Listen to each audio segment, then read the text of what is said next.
নমস্কার, আমি তরুণ ঘোষ।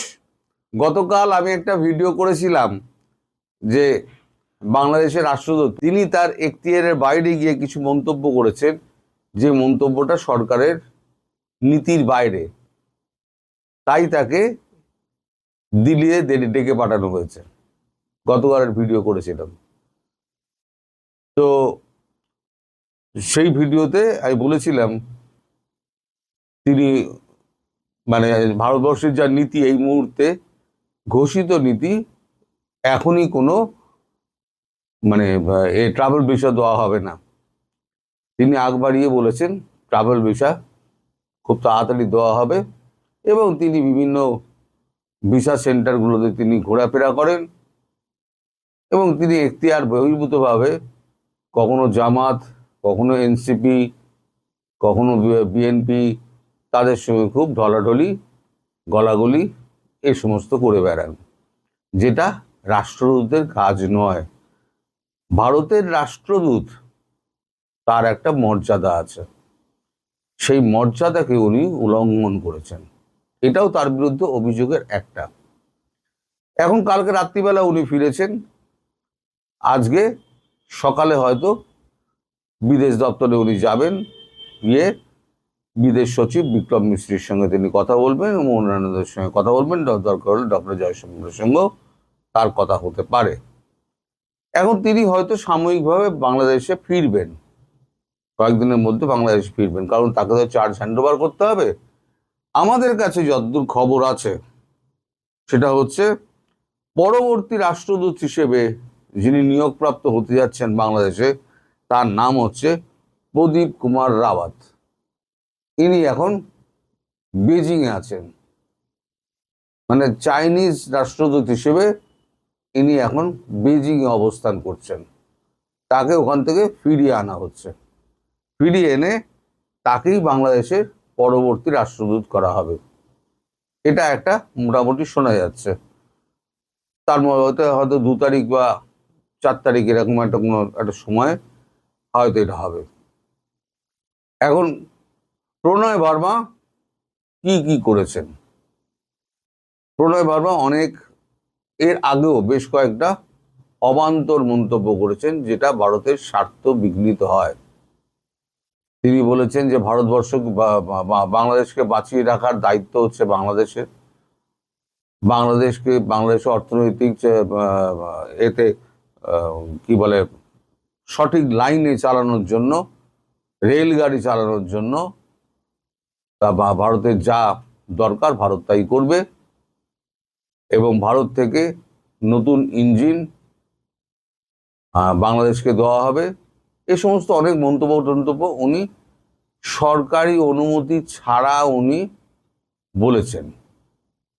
সব কিন্তু নোট করা ছিল, কিন্তু ওগুলোও কোনো ধর্তব্যের মধ্যে ধরেননি। তাকে ভারতবর্ষের যে হাই কমিশনার, তার একটা লেভেল আছে, সেই লেভেলের নিচে ভারতবর্ষের হাই কমিশনার নামেন না। কারণ ভারতবর্ষ যে লেভেলে খেলাধুলো করে, সেই লেভেলে ভারতবর্ষের যে রাষ্ট্রদূতেরা আছে, সেই রাষ্ট্রদূতেরা কখনো ওই লেভেলের নিচে নামে না। তিনি প্রণয় বর্মাকে এখানে ডাকছে, উনি চলে যাচ্ছেন, ওখানে ইফতার পার্টি, ওখানে চলে যাচ্ছেন, যে পারছে তার ঘরে ঢুকে যাচ্ছে, যখন তখন তার সঙ্গে মিটিং করছে, যে আসছে তার সঙ্গে কথা বলছেন। এটা তো হতে পারে না।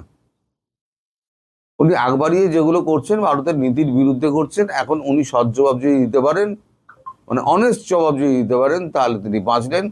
আদারওয়াইজ ওই হ্যান্ড ওভার করে দিল্লি আসার পর তার স্থান হবে কোথায় জানেন? শান্তিং পোস্টিং। শান্তিং পোস্টিং কাকে বলে জানেন? সেটা হচ্ছে কোনো একটা ডিপার্টমেন্টের ডিরেক্টর বা অন্য কিছু একটা বানিয়ে তাকে 5-7 বছরের জন্য ঢুকিয়ে দাও, রাষ্ট্রদূত আর হওয়া হলো না, ওই নামে ঢেঁড়া পড়ে গেল আর কি। প্রণয় বর্মার নামে ঢেঁড়া পড়ে গেল। আর যদি উনি সদুত্তর দিতে পারেন, তাহলে হয়তো কোনো একটা ছোটোখাটো রাষ্ট্রে একটা রাষ্ট্রদূত করে হয়তো ছেড়ে দেওয়া হতে পারে। এখন কোনটা হবে আমি বলতে পারবো না। তবে আজকে তারেক রহমানের সঙ্গে আমাদের এনএসএ অজিত দোভাল, তার একটা কথাবার্তা হয়েছে। এই খবরটা আপনাদের দিই। কথাবার্তা কি হয়েছে সেটা হচ্ছে যে পরস্পর বিরোধী বক্তব্য কেন হচ্ছে,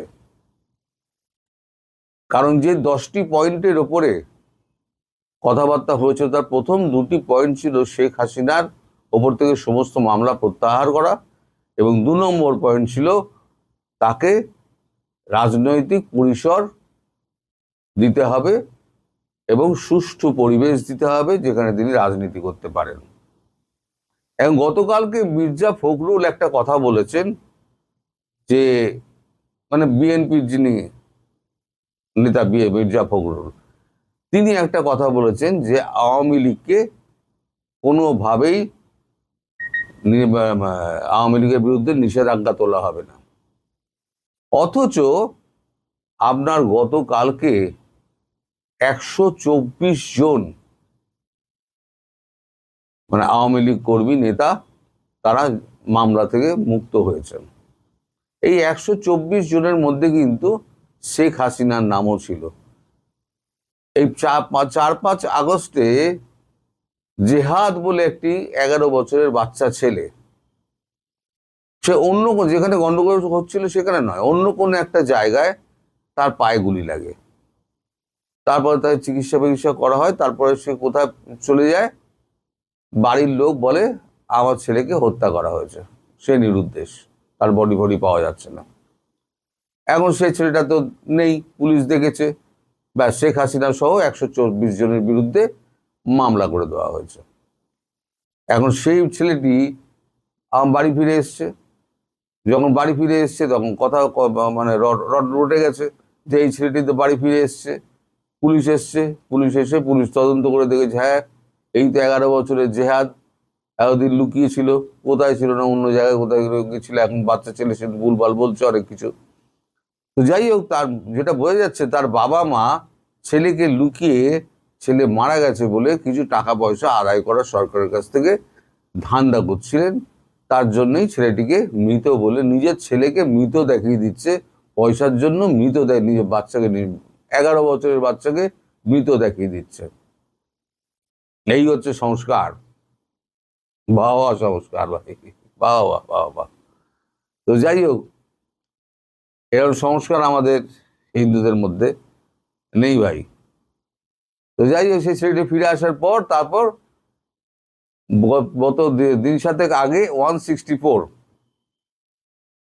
তাতে 164 ধারায় তাতে একটা জবানবন্দি দেয় সে, যে না আমি অন্য জায়গায় গেছিলাম, সেখানে গোলাগুলি চলছিল, আমার পায়ে গুলি লেগেছিল, তার বাড়ি ফিরে এসেছিল, চিকিৎসা হয়েছে, তারপর বাবা মা দূরে পাঠিয়ে দিয়েছে, বলেছে বাড়ি আসবি না, টাকা পয়সা পাই তাও বাড়ি আসবে। তো আমি আর থাকতে পারছিলাম না, খেয়ে থাকতে পারছিলাম না, তাই আমি বাড়ি চলে এসেছি। এবার এটা যখন আদালতে পেশ হয় তখন আদালত বেশ ক্ষুব্ধ হয়। আদালত ক্ষুব্ধ হয়ে তখন আদালত বলেন, জাজ বলেন যে এই ধরনের মামলা যত আছে এই মামলাগুলো সরকারকে মুখ পোড়াচ্ছে, এই সমস্ত মামলা কোনোটাই টেকে না এবং সব মামলা ভিত্তিহীন। এই সমস্ত যত মামলা আছে ভিত্তিহীন মামলা, যার সাক্ষ্য প্রমাণ নেই, যার আসামি নেই, যার যে মারা গেছে সে নেই, যে হত্যা মামলা করা হয়েছে তার দেহ পাওয়া যাচ্ছে না, দেহ যতক্ষণ না পাওয়া যাচ্ছে সে মারা গেছে না সে হারিয়ে গেছে না কি হয়েছে কি করে বোঝা যাবে? সেটাই তো হয়, যতক্ষণ না মৃতদেহ উদ্ধার হচ্ছে ততক্ষণ পর্যন্ত নিশ্চিত হওয়া যাবে না কিন্তু আইনের চোখে যে সে মারা গিয়েছে, তার মৃতদেহ পেতে হবে, সেটাই হচ্ছে আইন। এটা আমাদের দেশে, আপনার দেশে কি আমি জানি না। মামলা জুড়ে দিল তো মামলা জুড়ে দিল, আমাদের এখানে হয় না, মামলা জুড়ে দিলেই হবে না, মৃতদেহ আগে বার করতে হবে। হ্যাঁ, তখন হয়তো কাস্টডি নিল, কিন্তু মৃতদেহ যদি খুঁজে না পায় এবং হত্যার অস্ত্র যদি খুঁজে না পাওয়া যায় তাহলে কিন্তু সে মামলা দাঁড় করানো খুব মুশকিল আমাদের দেশে। তো আপনার দেশে কি মামলা হয় কি হয় না আমি তো বলতে পারবো না। তো এখন এইটা নিয়ে যে এখন মানে দু রকমের বক্তব্য হচ্ছে।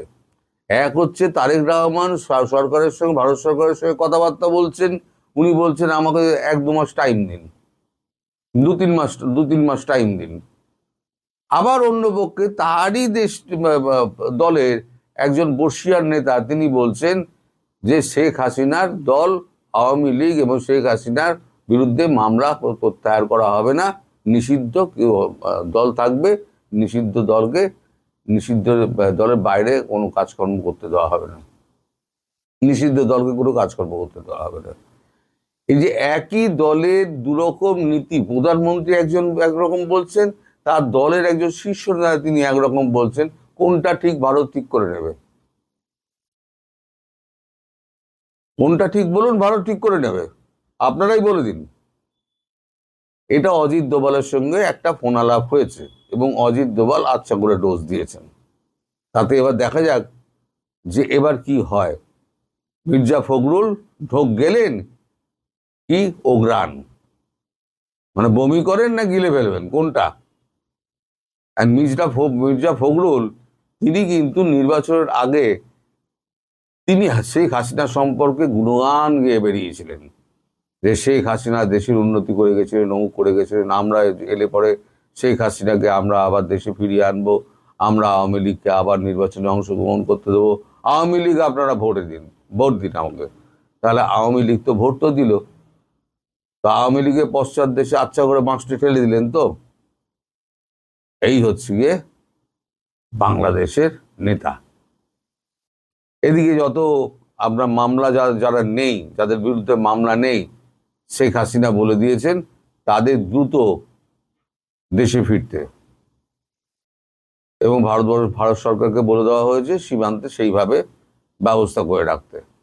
সীমান্ত পেরিয়ে তারা নিশ্চিন্তে যারা আসতে চান তারা ঢুকে আসবেন। এরকম 48 জন মানে নেতাকর্মী রয়েছেন যাদেরকে ফিরতে তিনি অনুরোধ করেছেন ব্যক্তিগতভাবে। তারা এখন ফিরে রাজনীতিতে অংশগ্রহণ করবেন, কারণ তারেক রহমান বলেছেন রাজনীতিতে সবাই অংশগ্রহণ করতে পারে, এই ব্যাপারে আমার কোনো দ্বিমত নেই, তারা রাজনীতি করুক। কিন্তু তার এই যে এক নেতা উল্টো বলে তারেক রহমানকে বকলভাবে বিপদে ফেলে দিল। প্রধানমন্ত্রীর বিপক্ষে গিয়ে এক ধরনের মতামত প্রকাশ করা, এটা কিন্তু মানে সমন্বয়ের অভাব, এটা পরিষ্কার বোঝা যাচ্ছে যে সমন্বয় নেই বিএনপিতে, সমন্বয়টা নেই। সমন্বয় নামটা উঠে গেছে, যে যার মতো খেলছে, তারেক রহমানকে অতটা পাত্তাও দিচ্ছে না বিএনপির সাধারণ নেতা কর্মীরা। তো যাই হোক, প্রণয় বার্মা যে ফিরে এসছে দিল্লিতে, সেটা আবারও কনফার্ম করলাম আপনাদের। পরবর্তী রাষ্ট্রদূত কে হচ্ছেন সেটাও আপনাদের একটা আন্দাজ দিলাম। এখন দেখা যাক, ভবিষ্যৎ বলে দেবে কি হবে না হবে। সবাই ভালো থাকবেন, সুস্থ থাকবেন। সবাইকে ঈদের শুভেচ্ছা এবং অনেক অনেক ভালোবাসা। পাকিস্তানে আমেরিকার সবথেকে বড় পারমাণবিক বিপদ, এমন বিস্ফোরক মন্তব্য করেছেন মার্কিন গোয়েন্দা প্রধান তুলসী গ্যাবার্ট। ইরান আক্রমণের পর বেশ কয়েকদিন ধরে আন্তর্জাতিক মহলে আলোচনা হচ্ছে ইরানের পর টার্গেটকে, পাকিস্তান নাকি মিয়ানমার। এমন আলোচনার মধ্যে বর্তমান ভূ রাজনৈতিক প্রেক্ষাপটে দক্ষিণ এশিয়ার রাজনীতি ও বিশ্ব নিরাপত্তা নিয়ে এক চাঞ্চল্যকর মন্তব্য করলেন মার্কিন রাজনীতিক এবং ডোনাল্ড ট্রাম্পের কট্টর সমর্থক তুলসী গ্যাবার্ট। তার মতে আমেরিকার নিরাপত্তার ক্ষেত্রে এই মুহূর্তে সব থেকে বড় পারমাণবিক বিপদ হয়ে দাঁড়িয়েছে পাকিস্তানের ক্ষেপণাস্ত্র কর্মসূচি ঐতিহাসিকভাবে এতদিন ভারতের দিকে মনোনিবেশ করেছে। এখন যুক্তরাষ্ট্র আশঙ্কা করেছে যে ইসলামাবাদ তার পরিধি প্রসারিত করতে চাইছে। গ্যাবার্টের মন্তব্য আন্তর্জাতিক মহলে, বিশেষ করে আমেরিকা ও পাকিস্তানের কূটনৈতিক অন্তর্মহলে তীব্র আলোড়ন সৃষ্টি করেছে। এই আলোড়ন আরো বেড়েছে যখন আশঙ্কা দেখা দিয়েছে সৌদি আরবের হয়ে ইরানের বিরুদ্ধে জড়িয়ে পড়তে পারে পাকিস্তান। বছরের পর বছর ধরে কেবল বচসা ছিল, বুধবার বিড়ালটিকে ব্যাগ থেকে বের করে দেয় যুক্তরাষ্ট্র। মার্কিন গোয়েন্দা প্রধান তুলসী গ্যাবার্ট সিনেটে সাক্ষ্য দিয়ে সতর্ক করেছেন, বলেছেন পাকিস্তান অত্যাধুনিক দূরপাল্লার ব্যালিস্টিক ক্ষেপণাস্ত্র তৈরি করছে যা আমেরিকার মূল ভূখণ্ডে পৌঁছাতে সক্ষম। গ্যাবার্ট বলেন, এটা অব্যাহত থাকলে পাকিস্তান শিগগিরই একটি আন্তঃমহাদেশীয় ব্যালিস্টিক ক্ষেপণাস্ত্র বা ICBM অর্জন করবে। এটি ট্রাম্প প্রশাসনের নিরাপত্তা মহলে উদ্বেগ সৃষ্টি করেছে। তুলসী বলেছেন, এটি ভারতকেও উদ্বিগ্ন করে। মূলত ভারতের এই উদ্বেগ 2025 সালের মে মাসে থেকে যে শত্রুতা তার পর থেকেই তৈরি হয়েছে। তুলসী গাবার্ট মনে করেন, মার্কিন যুক্তরাষ্ট্র 2026 সালের হুমকি মূল্যায়ন প্রতিবেদনে চীন, রাশিয়া, উত্তর কোরিয়া এবং ইরানের পাশাপাশি পাকিস্তানকে আমেরিকার জন্য সবচেয়ে গুরুত্বপূর্ণ পারমাণবিক হুমকি হিসেবে চিহ্নিত করা হয়েছে। এর আগে চীন ও রাশিয়ার মতো শত্রুপক্ষের হুমকির দিকে যুক্তরাষ্ট্রের বেশিরভাগই নজর ছিল। ট্রাম্পের সঙ্গে আপাতদৃষ্টিতে সম্পর্ক উষ্ণ হওয়া সত্ত্বেও প্রতিবেদনে পাকিস্তানকে অন্তর্ভুক্ত করা ইসলামাবাদের ক্ষেপণাস্ত্র প্রযুক্তি ও পরমাণু অস্ত্রের অগ্রগতি নিয়ে ওয়াশিংটনের সংশয়ের প্রতিফলন। উল্লেখযোগ্যভাবে পাকিস্তান কখনো আনুষ্ঠানিকভাবে তার পারমাণবিক অস্ত্র ব্যবহারের বিষয়ে কোনো বিস্তৃত নীতি ঘোষণা করেনি এবং প্রায়শই ভারতের বিরুদ্ধে প্রতিরোধ কৌশল হিসেবে পারমাণবিক বিপর্যয় থেকে পিছিয়ে পড়েছে। প্রশ্ন হলো, পাকিস্তান কোন ক্ষেপণাস্ত্র তৈরি করছে বলে যুক্তরাষ্ট্র বলছে? অবশ্য মার্কিন প্রতিবেদনে পাকিস্তান যে নতুন ক্ষেপণাস্ত্র বা আইসিবিএম নিয়ে কাজ করছে তা শনাক্ত করতে বাধা দেয়নি। পাকিস্তান এখনো পর্যন্ত কোনো আইসিবিএম পরীক্ষা না করলেও ক্ষেপণাস্ত্র কর্মসূচির সঙ্গে জড়িত বলে অভিযোগে 4টি পাকিস্তানি কোম্পানির উপর নিষেধাজ্ঞা জারি করেছে যুক্তরাষ্ট্র। আইসিবিএম হলো একটি পারমাণবিক অস্ত্রধারী ব্যালিস্টিক ক্ষেপণাস্ত্র যা এক মহাদেশ থেকে অন্য মহাদেশে পাড়ি দিতে পারে। এটি সাধারণত 5,500 কিলোমিটারের বেশি পরিসীমা থাকে, যা পাকিস্তানকে দক্ষিণ এশিয়ার বাইরেও লক্ষ্যবস্তুতে আঘাত করতে সক্ষম করে তোলে। এখন পাকিস্তান এবং মার্কিন যুক্তরাষ্ট্রের মধ্যে দূরত্ব প্রায় 10,000 কিলোমিটার। ফলে আমেরিকার মূল ভূখণ্ডে পৌঁছানোর জন্য এই জাতীয় সিস্টেমের পরিসীমা এবং প্রোপালশন ক্ষমতার মধ্যে একটি উল্লেখযোগ্য লাফ দেওয়া প্রয়োজন। বর্তমানে কেবল রাশিয়া, ফ্রান্স, চীন এবং যুক্তরাজ্যে আইসিবিএম রয়েছে যা এই দূরত্ব পাড়ি দিতে পারে। মার্কিন মূল্যায়ন অনুসারে পাকিস্তান আরও বড় রকেট মোটর তৈরি করছে যা তার আইসিবিএম বিকাশকে সমর্থন করতে পারে। International institute for strategic studies বা IIASS এর বিশ্লেষণে স্যাটেলাইট চিত্রগুলো মার্কিন মূল্যায়নকে সমর্থন করে। 2021 এবং 2023 সালের মধ্যে পাকিস্তান তার ন্যাশনাল ডিফেন্স কমপ্লেক্সে একটি বড় শক্ত রকেট মোটর টেস্ট স্ট্যান্ড তৈরি করেছে। তবে পাকিস্তানকে নিয়ে এমন সতর্কবার্তা প্রথম নয়। পূর্ববর্তী মার্কিন প্রশাসনও পাকিস্তানের ক্রমবর্ধমান অত্যাধুনিক ক্ষেপণাস্ত্র প্রযুক্তি সম্পর্কে সতর্ক করেছিল। গত বছরের জানুয়ারিতে মার্কিন নিরাপত্তার ঊর্ধ্বতন কর্মকর্তারা বলেছিলেন, পাকিস্তানের দূরপাল্লার ব্যালিস্টিক ক্ষেপণাস্ত্র তৈরির সক্ষমতা কয়েক বছর থেকে এক দশক দূরে। গ্যাবার্টের প্রতিবেদনে বলা হয়েছে, ট্রাম্প প্রশাসনের মূল্যায়নে কোনো পরিবর্তন হয়নি। 2024 সালে জো বাইডেনের অধীনে মার্কিন যুক্তরাষ্ট্র ইসলামাবাদের ব্যালিস্টিক ক্ষেপণাস্ত্র বিকাশের জন্য সরঞ্জাম এবং প্রযুক্তি সরবরাহের জন্য একটি পাকিস্তানি সংস্থা এবং বেশ কয়েকটি চীনা সংস্থাকে নিষেধাজ্ঞা জারি করেছিল। যুক্তরাষ্ট্র বিশ্বাস করে Beijing research institute of automation for machine building industry বা RIAMB দূরপাল্লার ব্যালিস্টিক ক্ষেপণাস্ত্র তৈরিতে পাকিস্তানের সাথে সহযোগিতা করছে। তবে পাকিস্তান বরাবরই বলে আসছে, তাদের পারমাণবিক ও ক্ষেপণাস্ত্র সক্ষমতা প্রতিরোধ এবং আঞ্চলিক স্থিতিশীলতার জন্য ডিজাইন করা হয়েছে। এর আগেও ভারতের দূরপাল্লার ক্ষেপণাস্ত্র ভান্ডারের কথাও ইঙ্গিত করেছিল পাকিস্তান। তবে ভারতের দীর্ঘতম পাল্লার ক্ষেপণাস্ত্র অগ্নি V5 1000 কিলোমিটারের বেশি দূরত্বের ক্ষেপণাস্ত্র উত্তর চীন এবং ইউরোপের কিছু অংশ পর্যন্ত পৌঁছাতে পারে। যুক্তরাষ্ট্র ক্ষতির হাত থেকে বেরিয়ে এসেছে। এ কারণে দিল্লির ক্ষেপণাস্ত্র কর্মসূচি নিয়ে ভারতকে হুমকি হিসেবে দেখছে না যুক্তরাষ্ট্র। এখন পাকিস্তানের কাছে কোন ধরনের ক্ষেপণাস্ত্র রয়েছে? বর্তমানে পাকিস্তানের অস্ত্রাগারে মূলত স্বল্প পাল্লার এবং মাঝারি পাল্লার ব্যালিস্টিক ক্ষেপণাস্ত্র রয়েছে। এর অস্ত্রাগারের সবচেয়ে মারাত্মক হলো শাহিন তৃতীয় ক্ষেপণাস্ত্র, যা প্রচলিত এবং পারমাণবিক উভয় ওভারহেড বহন করতে পারে এবং এর পরিসীমা 1750 কিলোমিটার। এটি আন্দামান ও নিকোবর দ্বীপপুঞ্জ পর্যন্ত সমগ্র ভারত জুড়ে রয়েছে।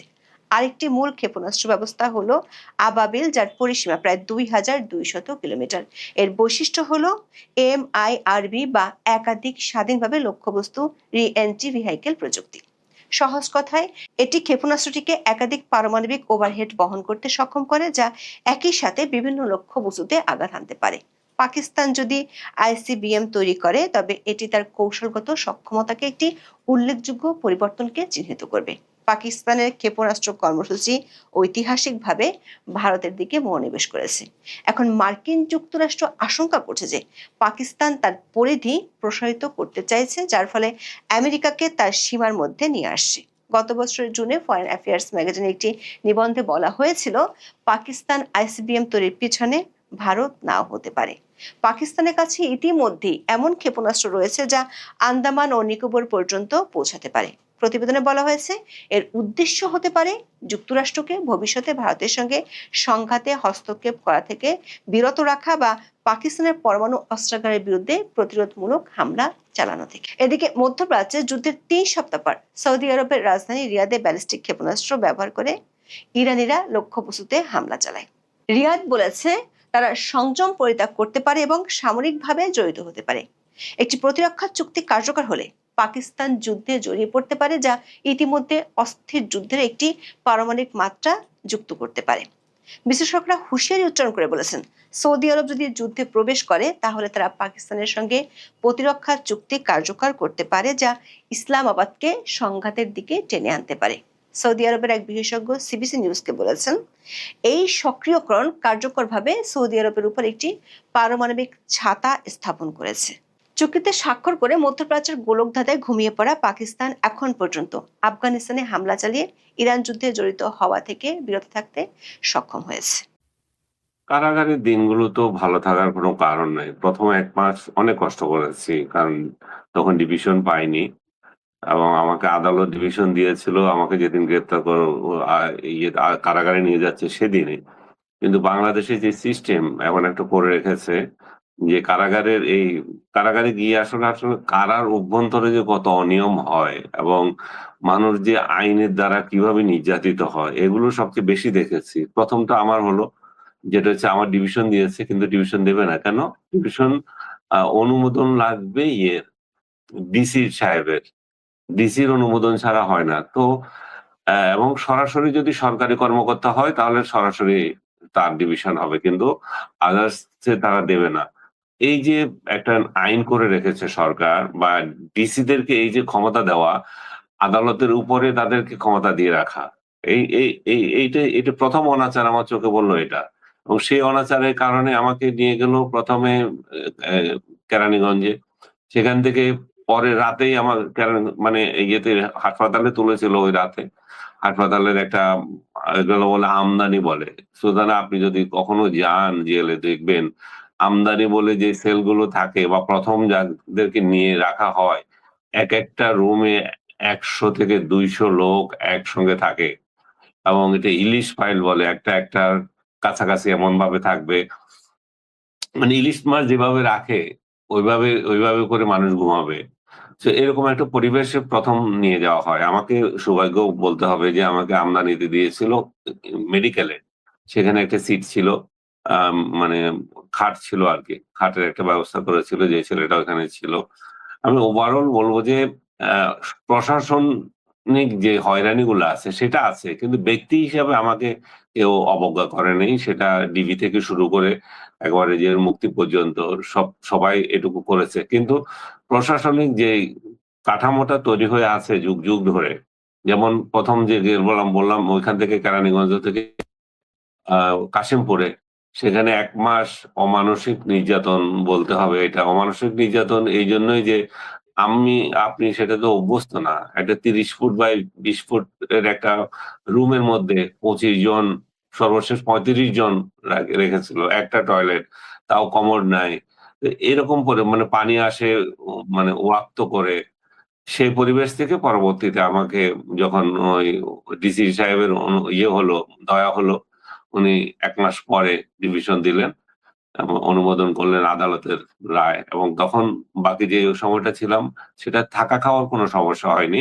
কিন্তু যে নির্জনতা আমরা ১৪-১৫ জন ছিলাম ওই সেলে তৌফিক এলাহি সহ এবং আরো পুলিশের অনেকগুলো কর্মকর্তা, আমার রাজশাহীর একজন এমপি, হাতিয়ার একজন এমপি এভাবে অনেকেই ছিলেন এবং বেশিরভাগ আ ইয়েদের আ এমপি বা পলিটিক্যাল লোকদেরকে এখন নিয়ে যাওয়া হয়েছে। যে কেরানীগঞ্জে একটা বিশেষ সেল করা হয়েছে সেখানে একসঙ্গে তাদেরকে রাখা হয়েছিল। তো আমাদের ওখানে ওইভাবে আর ওই পলিটিক্যাল লোক ওইভাবে আর ছিল না। সরকারি কর্মকর্তাই বলতে পারেন বেশি ছিল। ২-১ জন পলিটিক্যাল কর্মকর্তা ছিল। এবং সেখানে কথা বলার আমাদের মানে এক ধরনের বন্ডিংস তো তৈরি হয়ে যায়। যখন আপনি জেলে থাকেন একসঙ্গে দিনের পর দিন থাকছেন।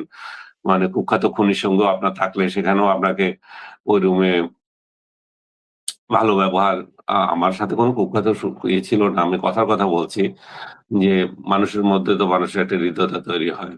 তো ওভারঅল বলব যে এটা চরম নির্যাতনের শিকার হয়েছি আমি।